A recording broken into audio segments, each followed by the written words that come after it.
Today I want to walk you through different marketing tips and tactics and strategies, or rather give you a framework and a playbook that you can use to create marketing that works, that converts, that's profitable, and helps you grow your business or any business you're working on. What this is going to help you do is essentially any time that you're sitting down and you're thinking of ways to generate new customers or more leads or make more sales or launch a new campaign, it's going to give you a framework and a roadmap that you can follow from start all the way to finish to make sure that you're doing the right things in the right place for the right people, rather than just randomly guessing and hoping and praying that this might all just magically work. Which, let's be honest, isn't much better than gambling, and that makes no sense at all, especially when there is a far more proven and strategic path that you can follow.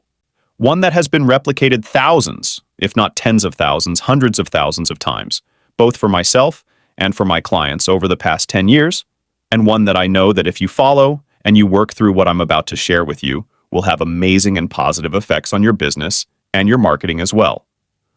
So with that said, let's dive right in. See, the problem is when most people think about marketing, they think about business planning and strategy and things like that. They view it as this linear path, like I'm going to do this, and then I'm going to do that, and then it's going to be followed by this. So the very first thing that you need to do anytime you're launching a new campaign, whether it's an existing business or you're thinking of starting a new business, is you need to start right in the center here with the offer. Now, step number one is the offer.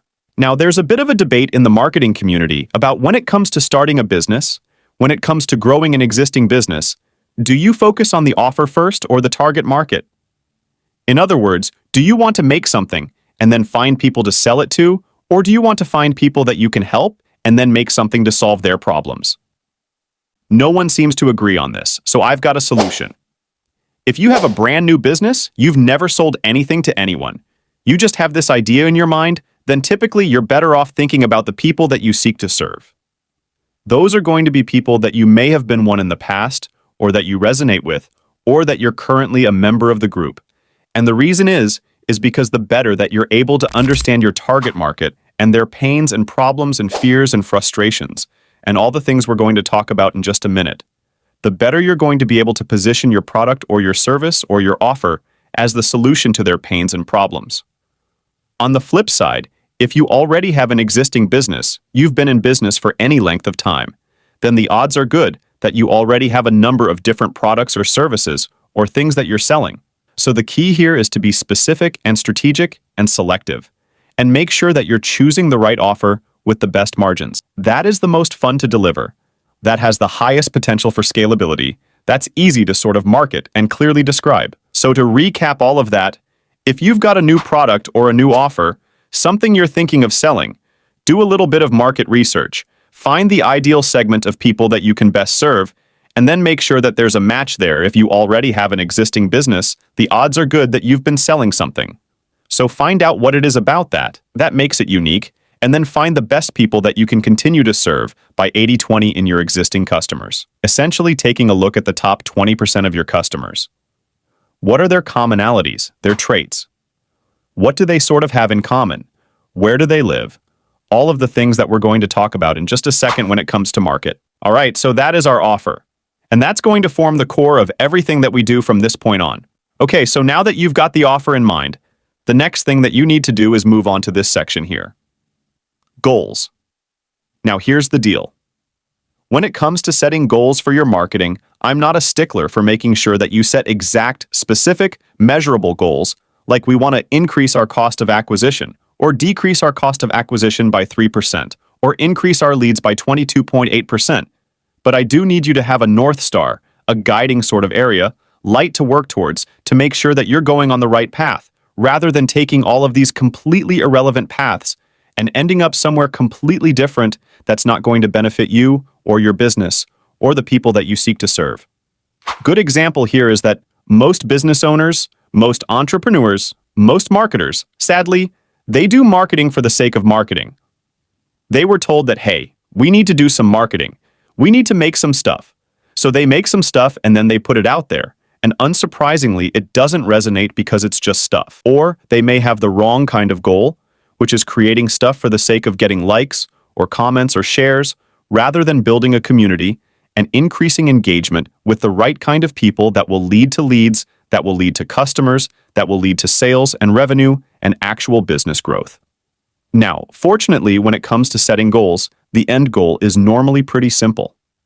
I mean, it's going to be an increase in sales or an increase in revenue, and then all you have to do is start to work your way backwards to assign relevant metrics and KPIs, known as key performance indicators, to make sure that everything is in alignment. Next up is all about target market. Target market, possibly the most important element in all of marketing. In fact, the word marketing, right? We've got market baked right into it. That's how important this is.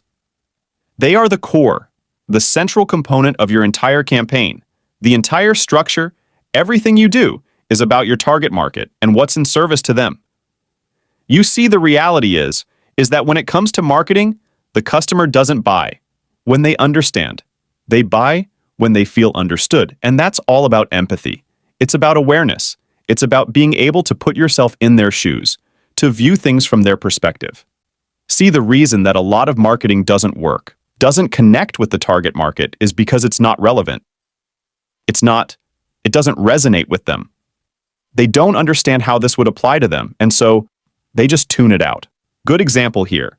If you've ever seen a commercial or a YouTube ad or a Facebook ad or any kind of ad or marketing material at all, and you thought this is really dumb, like seriously, this makes no sense. I don't even know what they're trying to sell, and if you do happen to figure out what they're trying to sell, you think, what a dumb product, who would ever buy that?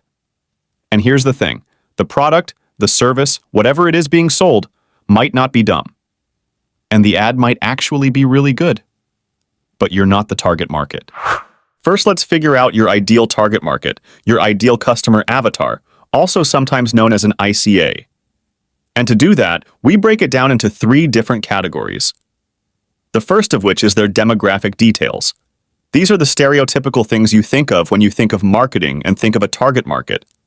So age, gender, income, occupation, titles, all of the things that are just like the generic customer avatar right there.